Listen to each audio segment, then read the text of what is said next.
Penyelesaian kasus rekening gendut Komjen Pol Budi Gunawan kini memasuki babak baru setelah sebelumnya sempat menuai polemik antara KPK dan Polri. Setelah melalui serangkaian pembicaraan antar lembaga penegak hukum, KPK hari ini telah melepaskan bola panas kasus itu ke Kejaksaan Agung untuk ditindaklanjuti. Kasus rekening gendut Komjen Budi Gunawan kini berada di tangan Kejaksaan Agung untuk ditindaklanjuti. Setelah sebelumnya, gugatan pra-peradilan yang diajukan pihak Komjen Budi Gunawan terhadap KPK di Pengadilan Negeri Jakarta Selatan dikabulkan oleh Hakim Tunggal Sarpin Rizaldi.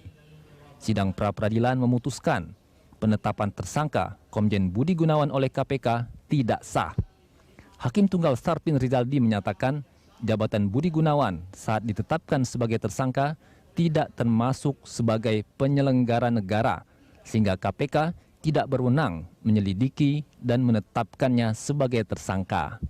Sarpin menjelaskan bahwa KPK membidik Budi Gunawan saat Budi Gunawan menjabat Kepala Biro Pembinaan Karir pada tahun 2003 hingga 2006.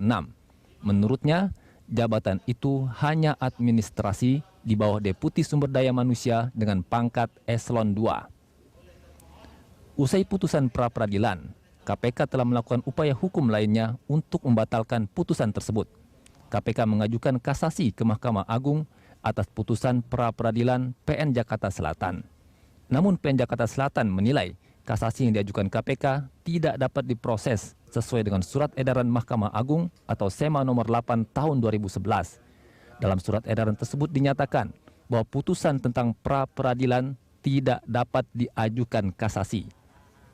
Sebelumnya KPK telah menetapkan Budi Gunawan sebagai tersangka tak lama setelah Presiden Joko Widodo menyerahkan nama mantan ajudan Presiden kelima RI Megawati Soekarno Putri itu ke Dewan Perwakilan Rakyat. KPK menyatakan telah memiliki 2 alat bukti yang cukup untuk menjerat Budi Gunawan sebagai tersangka. Budi Gunawan dijerat pasal 12 huruf A atau B, pasal 5 ayat 2, pasal 11 atau 12B Undang-Undang Tindak Pidana Korupsi. Penetapan status tersangka terhadap Komjen Budi Gunawan oleh KPK ini lantas menuai berbagai kontroversi. Penetapan tersebut dinilai kental nuansa politis. Pihak Budi Gunawan mempertanyakan mengapa KPK baru menetapkan Budi sebagai tersangka saat selangkah lagi dia akan maju menjadi orang nomor 1 di lembaga penegak hukum. Yakni tepat 1 hari sebelum Budi menjalani fit and proper test di DPR. Akibat status tersangka tersebut, pelantikan Budi oleh Presiden Jokowi akhirnya harus ditunda, meski DPR secara aklamasi telah menyetujui usulan Presiden untuk melantik Budi sebagai Kapolri menggantikan Jenderal Sutarman. Tak lama setelah Budi Gunawan ditetapkan sebagai tersangka, mulailah gonjang-ganjing kasus Cicak versus Buaya Jilid 2. Bareskrim Polri yang baru saja mengalami mutasi di pucuk pimpinannya ketika itu dengan gerak cepat mengkriminalkan para pimpinan KPK seperti Bambang Wijoyanto, Abraham Samad, dan Adnan Pandu Praja. Tim Liputan, Berita 1 TV.